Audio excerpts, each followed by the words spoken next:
Welcome to the second episode of the Emerald Exchange. Good morning, ladies. Good morning. We're back. I'm Tanya. Are we saying our names again? Well, maybe they forgot who we are. If you forgot that quickly, I'm Naj. And Melissa. And we're the Emerald Group. So today we just wanted to talk to everybody about the basics of investing. We're going to be using a lot of terminology and real estate jargon, and we're going to have guests on the show that are going to be talking about a lot of these things. So wanted to set the foundation of our world.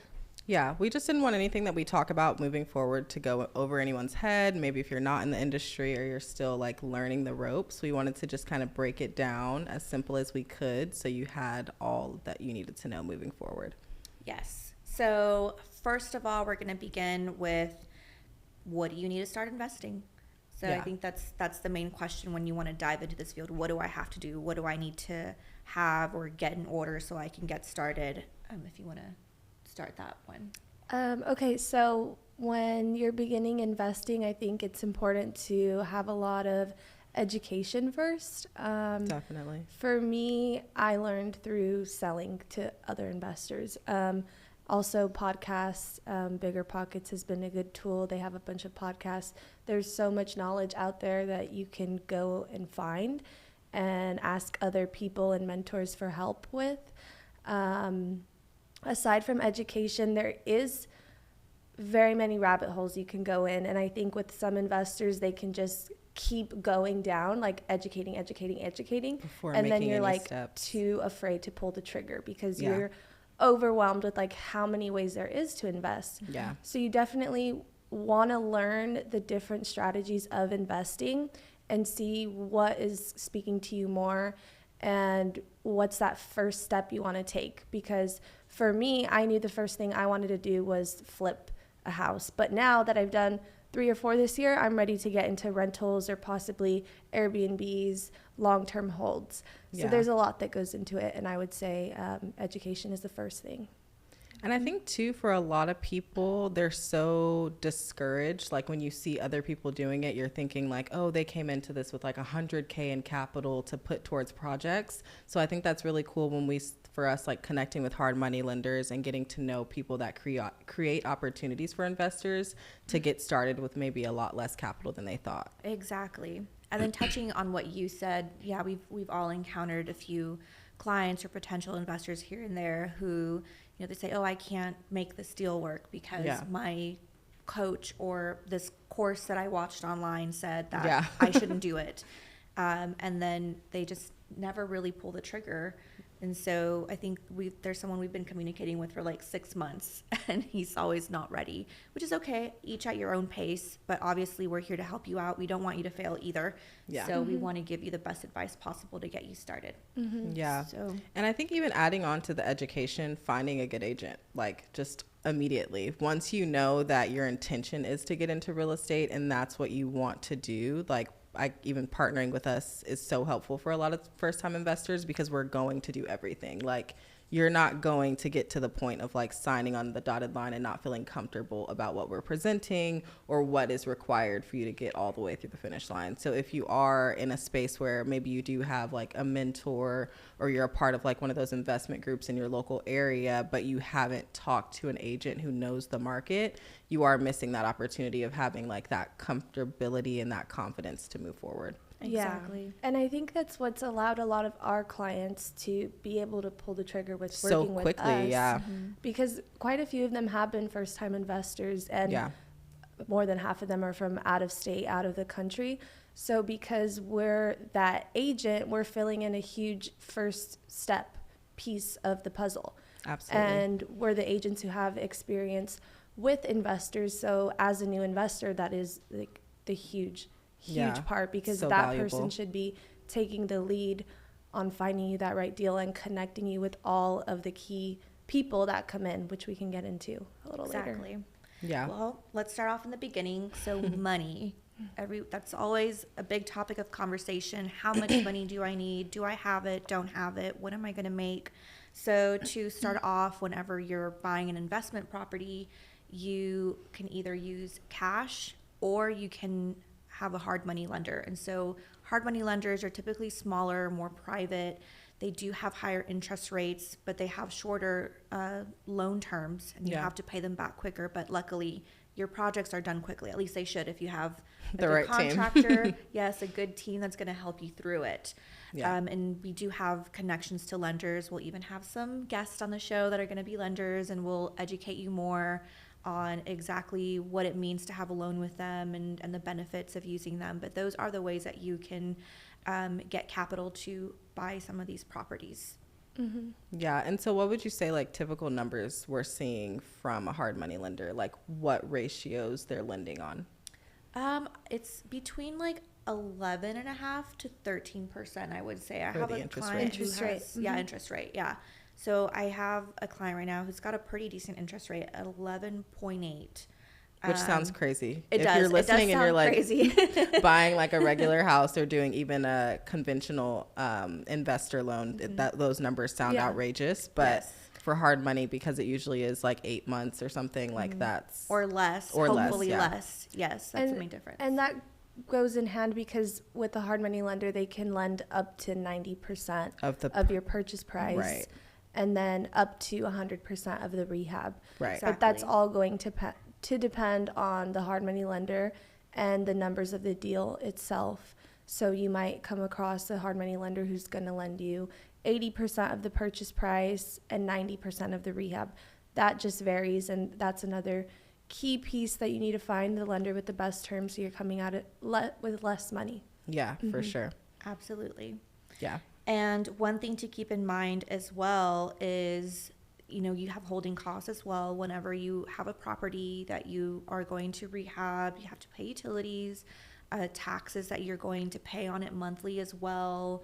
And you have to calculate all of that into your profit, which we help you do. That way you have a good picture of exactly what we're going to get at the end of the project. Yeah, and that'll be super cool. We'll definitely bring on a hard money lender, and maybe we can like go over a term sheet and show you guys like exactly what those numbers are. A lot of times too, the payments are interest only while you're holding the loan, which is super helpful because you're under construction, you're rehabbing this property. So really for you, the goal is just to have it as low as possible for those holding costs and then be able to sell it and make all your money back. Mm-hmm. Absolutely. And so the next step is going to be how much. Yeah. How much do you want to spend and where? And again, that goes into finding a good team that's going to guide you on the best places in town where your property is going to sell quickly, because you don't want to flip a house and have your money just sitting there for months accumulating interest and paying holding costs and it doesn't sell.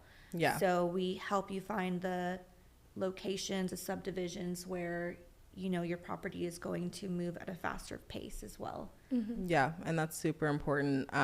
We're looking at days on market. We're looking at, are people even flipping in that neighborhood? Mm-hmm. That's something that we've been taking into account too, because it may be a great product, but if it's in the wrong location, it really doesn't matter.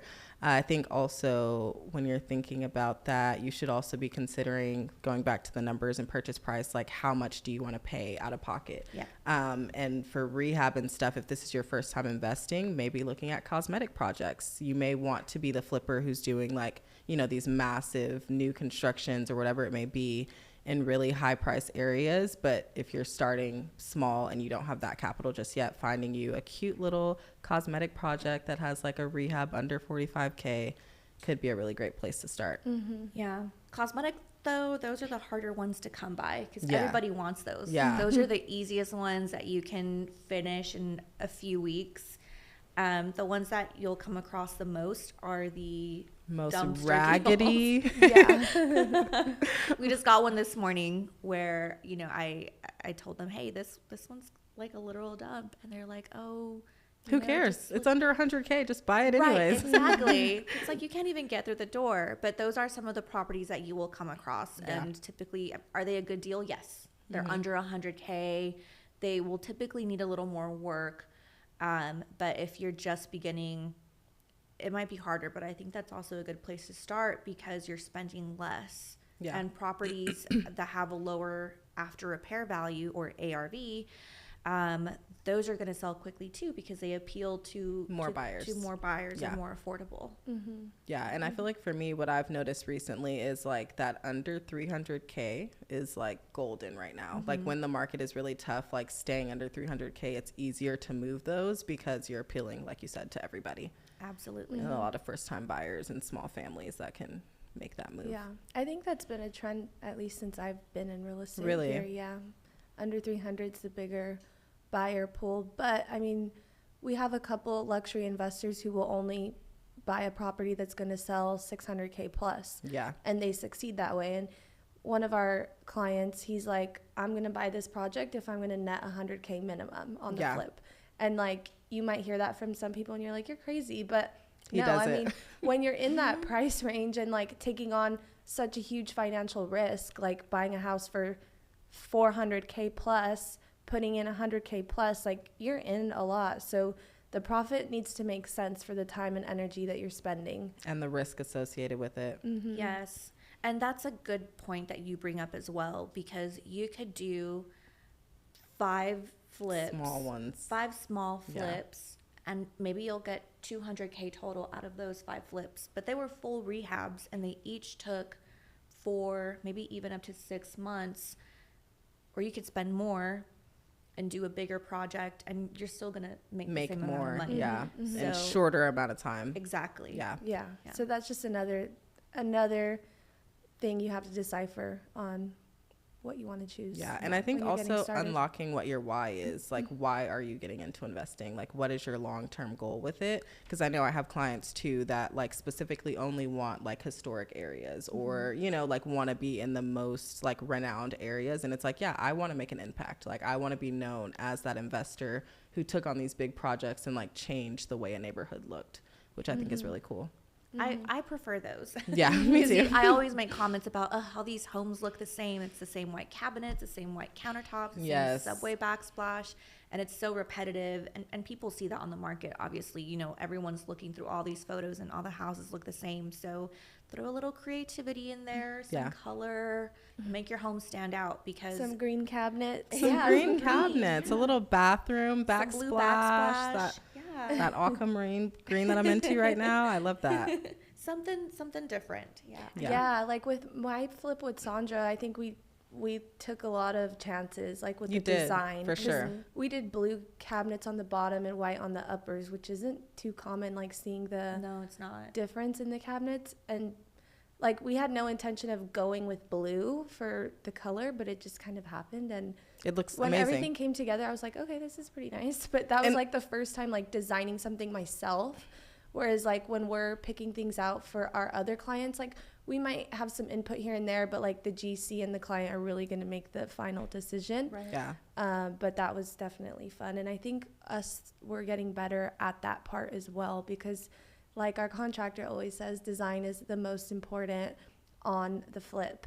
Absolutely. Because you have to know like where you're going to place the kitchen, if you're going to knock a wall down, if you're going to put an island, like how things are going to be functional for the buyer coming in. Exactly. As humans, we're visual. So if we like it when we see it, that's what you want. But if someone comes in and sees, oh, you know, I don't really like it. My eyes aren't seeing something pretty. Or I can't imagine myself cooking in here because the island is too far from the sink, like whatever it may be. All those small things matter so much. Absolutely. Definitely. Yeah, and I think with your flip too, it was like, I know for myself, I was like, dude, what are y'all doing? Like, this seems so risky. You're picking all these different colors, and it's so cool when you see it come together at the end, and you're like, wait, no, like, you were onto something. Like, I actually really like that. And one of my clients actually ended up doing the blue and the white just like 3 weeks after you because they liked it so much. Yeah. At Village Lands? No, for K Street. Oh, okay. Yeah. They just really copied the whole thing. But. I mean, it came out great. So why wouldn't you? So talking about, you know, making sure your house sells, you also want to keep in mind what your profit is going to be. Yeah. And the way that we do that is we use a couple of formulas. We don't always stick to them because they're not always guaranteed to make you profit. Sometimes we use an Excel sheet, and we'll definitely go in depth in other episodes and show you how we calculate it. But we'll make sure that even if it doesn't fit like the 75% formula, which some of you have probably heard of, we go and make sure that you're going to make enough profit, especially if it's a cosmetic flip. You know, that's not going to be like a humongous profit. If it's a cosmetic flip, we're not doing 75% or 70%. Right. Because it's not going to meet we're that. calculating the project's going to take less than 60 days. Right. 90 days at the most. Yeah. And $30K in 2 months. It's solid. Pretty good, y'all. Yeah. That's really good. Yeah. And I think accounting for that too, like everybody's goals are different. Like if you're a first timer starting out, you may hear a bunch of other people like, oh, I won't do it for less than 50K. And I get that for maybe where someone else is, like your mentor, for example. But if you're just getting started, like don't turn your nose up to something that's only going to take 45 days and you make 25K. Like that's a really good turnaround, especially when it's like guaranteed to be a pretty good sell too. Exactly. And I think even talking about like the numbers and everything, Alyssa said something, or maybe someone told you this and I was listening, but they said you make your money on the purchase side, what you pay at the beginning and what you pay for the flip before accounting for rehab or anything like that. That's where you make your money. And trying to get that price down as low as possible allows you to do all the other things, like putting in designer finishes, for example. Like if you paid the right price for it, you can now go above and beyond on the rehab because you have that wiggle room. Yeah, and that goes into like much bigger deals too, like when you're getting into like apartment complexes and commercial, like everyone says like you're gonna make money on the purchase. Like if you're getting it at a good price, you're walking into equity and you have can't lose. Plenty of time to take your time on making the biggest profit that you can on the sell. Absolutely. I love that. And that's where we help because we find the deals for you. They can be on the market or off market. Yeah. And don't shy away from on market deals. I know I had someone say, well, if they're on market for so long, it's because nobody wanted it. Well, you know, typically when people look at houses on the market, it's because they're looking for their family and they want to move in. So they're definitely going to ignore the house that needs a bunch of renovations, which is where we come in. And because that house has been on the market for so long, we can get a good deal. Once you renovate it, they're not going to care that it was ugly because it looks better now. Yeah. Don't ignore and those. We can kind of go into that, like how we're sourcing the deals, like you're saying on market. So we do get deals on market for our clients, but that does take a little bit more time. I like to say like we usually land like 2, maybe 3 out of 10 offers that we're making or deals that we're following up on. I think that's a good standard for us. But again, that takes more time because several different reasons. The listing agent just might not have any idea that the house is really worth $100K less than what it's listed for. And so she's not educating her client on that. Or we're dealing with, you know, a seller that just is going to wait and wait and wait and wait and wait until finally they're willing to take less. So it comes with a lot of follow-up, and that's where having the right agent in place helps. But we do that aside from a client asking us. I mean, we're always trying to lock up deals because we know we're going to have a buyer if the numbers make sense. There's a buyer for everything if the numbers make sense. And that's what we did. I was following up on the Ellesmere property for 2 months, maybe a little bit more now that I come to and we feel no shame. Like we will submit 7 times. Like we don't care. Like if it takes that, it was a good deal. That's what it takes. And we finally got it. And persistence and education. And I do think that is another thing, like to be mindful of looking for an agent, because there are agents that are like, oh, well, I was already told no. Like I heard no once. That's enough for me. I'm not going to go back and try. And we're like, dude, that's just to try again. Like just keep going because you're going to land one that makes sense. Yeah, absolutely. Yeah. And then going into off-market deals as well. We source those direct to seller sometimes, whether that's through cold calling, door knocking, door hangers. I feel like I'm missing something. Well, sometimes we get them from wholesalers as well. We've formed a lot of good relationships with wholesalers. That's a key piece in the business, and we can't do everything. We can't wear all hats. We wear a lot of hats, but we can't wear all of them literally at the same time. Even if we wanted to, we physically cannot. We want to, but we can't. In the beginning, we made a commitment to do like drive-bys. Like, what was it? We were supposed to do it like twice a week. Yes, driving for dollars. Driving for dollars. For when our time was set up a little different. For 3 hours each of those days. And I think we did it 1 week. Yeah. And I know I went by myself and did it, and I got like lost in the streets just looking at all these properties. It probably took me 4 hours, and that's just writing down addresses. And I think it's also about like working smarter. That's another thing that we've kind of been unlocking is like, okay, yes, that could reap results, but is it the best use of our time? Like, is there another way that we can do this that makes more sense for us? Yeah. Because it takes a long time. Like the driving part of it, that takes a long time. Organizing the addresses. And then skip tracing it. Yeah. Finding the information. Yeah. And then contacting. That's the other part. Having the conversations, following up. Yeah. Yeah. So thankfully we've formed some good relationships with some local wholesalers who will source deals from as well. But it is always best when we have the deals ourselves because we have more control of the situation. I mean, there's been several instances, you know, if you're working with the wholesaler as an investor or as an agent, you don't really have control of that situation because they're pushing it out to anyone who knows who's mom and grandma, on Facebook, everywhere. So then you're spending this time running the numbers, getting your GC over there, running the comps, and then he's like, it's sold. Yeah. Or they're like, oh, highest and best, and it becomes a bidding war. So there's a lot that goes into it. Again, just find that right agent. I hate when it's a bidding war, especially when it's like, I'm ready. Like I told you. We already said this the first time you sent it to me. Yes. But I think we also should say, like, what is a wholesaler? We haven't said that. But so a wholesaler is someone who doesn't have a real estate license.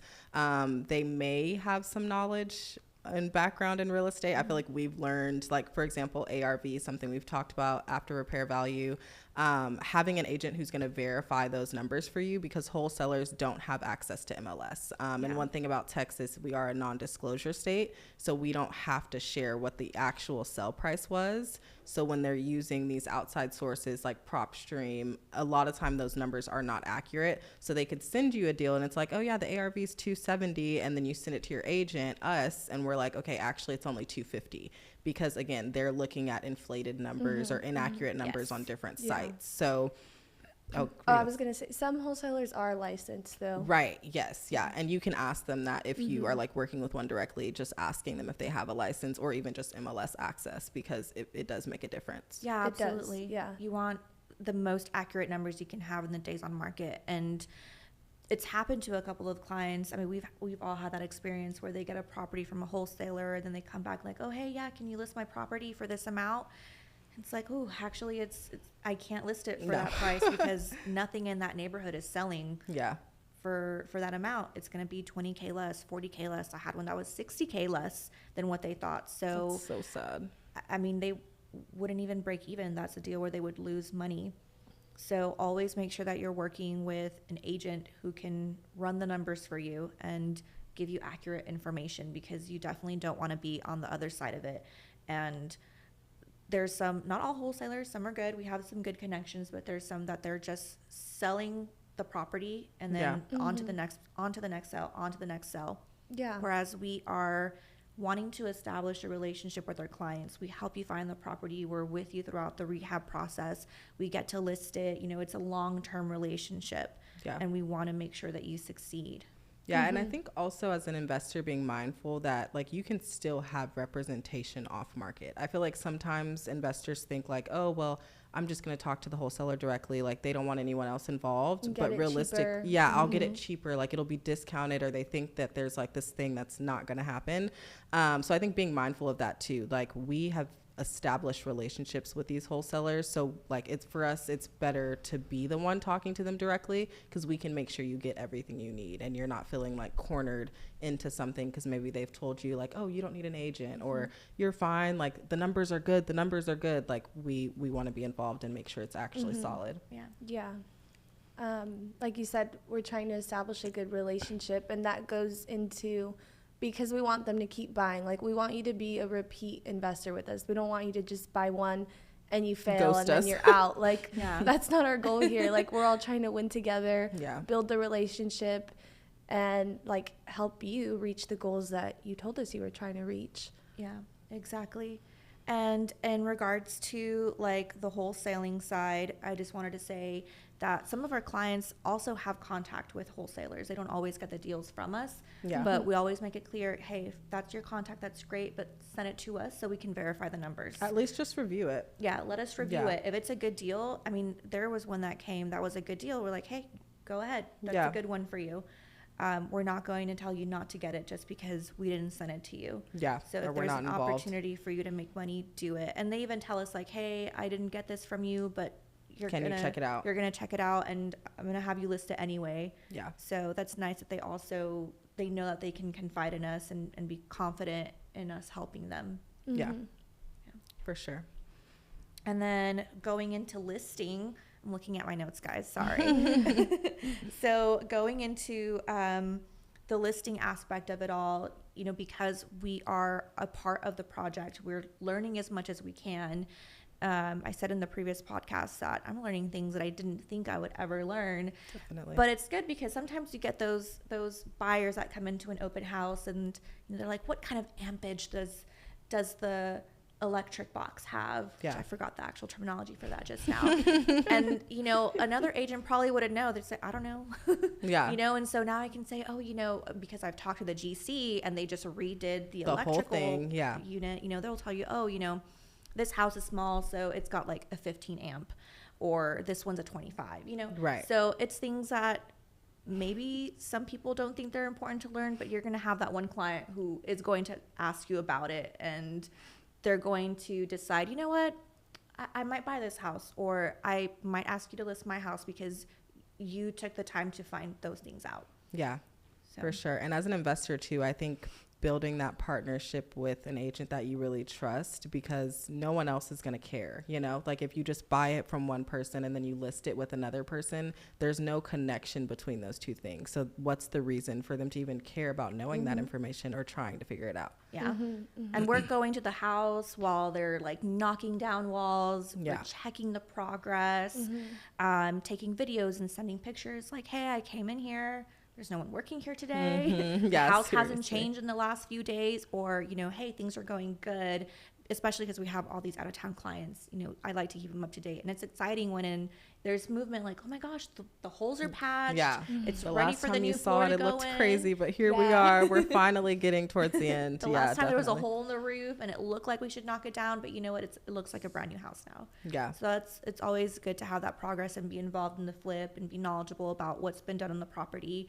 Because I know I had a client that I was working with, and she was looking into a house that was renovated in the historical district, and they sent us a list of all these great things that have been done. It's got a new roof, and the electrical wiring had been redone, and the plumbing.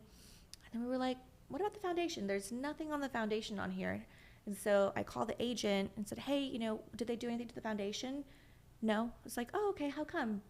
And the answer I was expecting was, oh, you know, they had an engineer come in and it was leveled. It was within tolerance. Exactly. We didn't need to. It had been done 10 years prior to them acquiring the house. It was good. And the answer is just, no, I don't know. Why would you need to know that? Yeah. It's like, that's important things to know. That was the house I was looking at. Yeah. By the way, her client in this situation is Alyssa.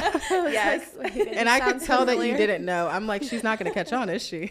Yeah. Like, and so she was upset at me for asking these questions. Like, these are important. Yeah. You know, not just because, you know, obviously we ask that because we're agents, but any other client would want to know, you know, is my foundation going to get messed up in the next few years? Because you did all this beautiful stuff, Right. but if the foundation wasn't done and I'm going to have to do it, Yeah, what is it if worth? it's going to get unleveled and my walls are going to start cracking and I'm going to have to spend $15K to level it out, patch the walls, paint everything. Get new flooring, everything, the Yeah. whole nine. Yeah. Then I want the house for a cheaper price. Yeah. So it's good to maintain the knowledge of all the projects that your clients are doing so that you can better assist buyers. Yeah. And as an agent, it just gives you so much leverage too, because she was like, I'll say it, she was a little rude. She was rude. She was pretty rude about the whole situation. Yeah. And it was like almost she tried to paint it as like, oh, you don't even know anything. Like, why are you asking these questions that don't even matter? When it's like, well, no, you actually should know. Like, Yeah, it does I know a matter. little more than you, I guess, because you don't even think that that's important to know. And it is. Yeah. Especially for something like that. It was literally a full-on renovation. Like, why Beautiful wasn't house. yeah. I hope that everything was good with the foundation and whatever inspection was done, it was beautiful. Yeah, hopefully But the buyer's satisfied. a little knowledge would have been nice. Yeah. That would have helped. I think that that my client here would have made an offer. She felt secure. And she couldn't feel secure. Yeah, exactly. That was a big question. You were like, I don't know if I should do it because I don't know if that foundation's good. Yeah. And getting into, sending in earnest money and paying for an inspection, that's a long process. And if things don't work out, maybe you get your earnest money back, but you still lost like a good $500-600 doing an inspection. Yeah. So time and money wasted. Yeah, and even talking about inspections too, I think that's something when we're talking about like on market versus off market. Like when you're dealing with something that's on market, you're going to have an option period. You're going to have an inspection period where you can do all the things, versus with off market, those are typically assignment of contracts where you're expected to do your due diligence before you make an offer, because at that point you're signing to purchase. Yeah, this is like a key thing to know as a beginner investor. Yeah, and I think that catches a lot of people off guard. Yeah, because some investors will expect, because it is the standard to have an inspection, get your contractor in there, get all the bids, do all the things. But if it's a good deal, it's not just you looking at it. There's 10 other buyers, 3 other buyers maybe, but you have to make a decision on the spot. And having no inspection, that comes hand in hand with having a good GC who's going to get out there, walk the property, and tell you this is what we're going to need to do for the property. So, and can honor his numbers when it all comes down to it, because he may be able to give you like a ballpark while you're at the property, but if it's not going to match that or be within that same realm, that could throw you off as well. So hopefully it's someone you trust and isn't just throwing BS numbers at you. Absolutely. And even us, we've learned enough to where, we can walk a property as well. Can I give you a bid? No, I'm not a GC. Yeah. But I can tell you, look, from standing at this angle, I can tell that roof is like probably 20 plus years old. Yeah. There's shingles missing. 10, 15K right there. Right, exactly. We already know roof needs to be replaced by checking the electrical panel. If it's like knob and tube, or there's very few breakers and they look old, you're probably going to need an electrical rewire. If I open the bottom of the cabinet and I see that there's cast iron plumbing, you're going to need your plumbing. So a lot of these things we can also check for ourselves and help our client make a decision. And then obviously having a good GC, that's helpful. And we're so blessed that we have a really good one. We found one. Yeah. I was going to add on, I think going in with like investors who invest out of state, every market is different. So like in San Antonio, foundation problems are like 80 to 85% of the deals we have, there's foundation problems. That's just a norm. It's like a norm everything thing. Is going to need at least a little bit. Yeah, the way like the land is here, the soil, it's super hot, and then it gets humid, and then it gets rainy. So it's just moving. The soil here is mixed with clay. Yes. Down in the south. So let's hear it, scientist. It's inevitable.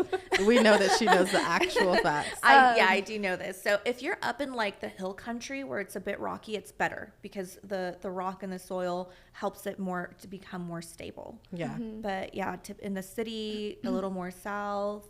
I mean, even where I live, it rains, and days later, like even today, it rained maybe like a week ago. If I step kind of hard, my shoe will make an indentation. Really? Yeah, it's so interesting. The ground's soft. Yeah. And some people will say, no, I don't want to do a project with foundation issues. Well, we're going to be looking a long time. Yeah, of the 10 I present to you, at least 7 will have it. Like that's just it's going to happen. And again, that's just our market. And so like you said, if you're used to, I invest in Ohio. Okay, this is not Ohio. So just be prepared for like a difference. And again, have an agent who can tell you that. Yes. Because there's also other things that like aren't worries for us. Like you shouldn't be worried about hurricanes, like all different things. So it's like knowing someone that's local in that market that can give you that insight. Yeah. We had that happen once. They're like, we might have to put off the closing because of the hurricane. I'm like, what hurricane? I think it was going to hit like Florida or something like that. And I was like, Florida's like, we'll be good. Away. We're fine. It's not even going to drizzle here. That's so true. What else do you have for us? Well, going back to the GC, we need to talk about our wonderful GC and also what it takes. He's okay. Just kidding. And what it takes also to find a contractor that you can trust. Yeah. Again, especially if you're not going to be here, you need to have a reliable team. You need to have someone who's responsive, who sticks to their numbers, obviously does good work, is licensed, to pull permits, because San Antonio is kind of strict. They do not play about permits out here, y'all. Yeah. No. So the strike team, they're called the strike team, and they will strike you down every time. Yes, they for will, the littlest thing. They'll just drive around the city, and if they see like a project going on, they'll walk up to you like, let me see your permits. Yeah. And if you don't have permits, they will put that red notice on the front window. And no one can now work. you're stuck. No one can work until that gets resolved, and that just means that you're going to be reporting constantly. I love seeing Tanya talk about this. I'm like, wow, she's learned so much in such a short amount of time. Aw, thank you. And just, it like makes my cheeks blush. you're literally blushing. She's about to cry. I learned from the best. We've literally learned so much from you, and like it feels like 5 years. But it does. It's not anywhere this near is only that. the beginning, y'all. This is literally the beginning. But yeah, that's so true. And one thing that I learned too about a property that I love, I talk about it all the time. It's my dream house from another world. But they had a stop work order on that house because, again, working without permits. And to actually start the project back up, all the permits that you would pull would be double the price. So that's another thing to take into consideration. Now your budget is going to be thrown off because you were accounting for X, Y, and Z, and it's all over what you thought it was going to be. So I think sometimes investors like want things to move so quickly and they try to cut corners, but it's going to burn you. And again, having a GC who's going to tell you that and going to like guide you towards that. And speaking about our GC too, one thing that I super love about him is communication. Like that, it's like priceless. Like there's so many GCs that we know that we've seen great work from, but they do not communicate. Like they will not text you back. You need an update, you need a bid. They're just nowhere to be found. So I think that's a huge thing, especially when you're not local. When you're local, maybe you can sacrifice that because you can just pop up yourself or send one of us to go do that. But when you're not here, like, and you have no idea what's going on, in a different time zone even? Yeah, in a different time zone. Like, and the GC won't give you the lockbox code? Like, some personal experiences. I'll say one thing, like as an investor, investing out of state specifically, well, in state too, but as a first timer, if you don't have that GC, like some questions to ask, I think you should interview at least 3 to 4 GCs and really like have some solid questions that are going to be important. Like, are you going to provide me a timeline in the contract that we're signing? And if you take longer than this timeline, what is going to happen? Are you going to send me money back? Like penalties. So that that's important. What else would you say? I think one for me too is making sure like it's turnkey by the time it's done. That's something that our GC does as well that I really like. Like for the most part, it's pretty much clean by the time he leaves. I know for another client I have on a huge project that they're working on, they got this bid. It was lower than our GC, so they were excited. They thought that everything was going to come with it, but then it turns out they're not doing any landscaping. So you don't have a finished product. You're paying all this money and you went into it thinking, oh, it's going to be turnkey. I'm going to be ready to list. And it's not. Because now you have to go find someone else and spend another 15, 20K, which puts you back at the bid our GC gave you, to finish it out and actually be able to sell it. Because, I mean, there's no driveway. You can't. Not that live landscaping is 15K, but just Yeah. I'm just throwing numbers. Y'all, landscaping is not 15K. If someone tells you it's that high, like, please run. Yeah, the most important part that I should have started with is about the way the draws are going to work. So how much you're paying him his first draw. And comparing that to also like what the lender's giving you. If you're getting money lent on the rehab, you need to be able to communicate this with the contractor as well, because that's been something that we've had to work through with some clients who might not be getting as big of a draw from their lender, so they can't pay what the GC is requesting up front. So that's very important to see. Okay, I'm going to pay my GC in 4 payments, and they're going to be divided into A, B, C, and D. Right. So when you're interviewing GCs or need to find somebody who's going to really fit what you're looking for, that's definitely a question to ask. Yeah. And the first draw shouldn't be like huge.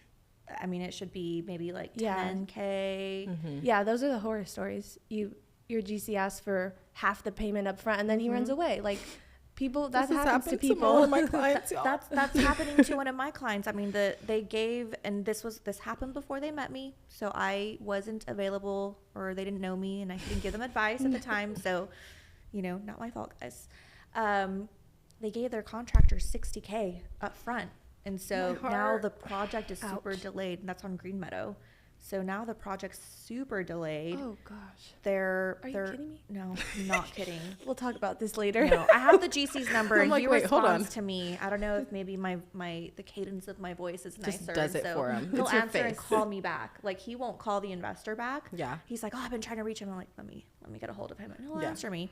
So that's good. You know, he's working Pretty very privileged. slowly, but you know, you can't give them all that money up front, because then they're just gonna Yeah, they're their gonna time. use it for Yeah. other You already projects or gave them whatever money. else. And that's using it to other projects to finish out other stuff. And I would be asking, like, why do you need that much? Like, literally show me an itemized list of what that's all going towards, so we can be on the same page, and receipts, because that's a lot. That's ridiculous. Oh my gosh. Yeah. So I'm looking forward to starting a fresh project with them, and hopefully they use RGC at some point, because the ones that they're using, they're just not good. They're not communicative. They're so behind. And I think it's also because they're paying cash that these contractors are also thinking like, oh, well, it's not like they have Who cares? Yeah. all these interest rates or whatever. But no, you still have holding costs. They're just not being considerate of that. Definitely. Yeah. So that's what we mean about building that relationship and establishing that connection and being present, because we try to help you as much as we can when you're in those situations. Yeah. And with all that said, at this point, if you're working with anyone that isn't on the Emerald group, honestly, I don't know what you're doing. You're not going to win. Just kidding. I would never say that. But seriously. But we do try our best. We want you to win. Yeah. Yes. And I think for us, like, we've proved our value 100 times over, and we really are super, super passionate about what we do. And that's selective. And so selective. We think with that investor mindset, like we mentioned in our first episode. But that's why we wanted to take the time today just to break things down as much as we could. Do we have anything else? I think we went over a lot of, like, mainly of, like, flipping, but like I said, there's a lot of different avenues you can take with investing, and we help clients who are building rental portfolios. I think that'd we be helped super a client fun. take over a cash flowing Airbnb.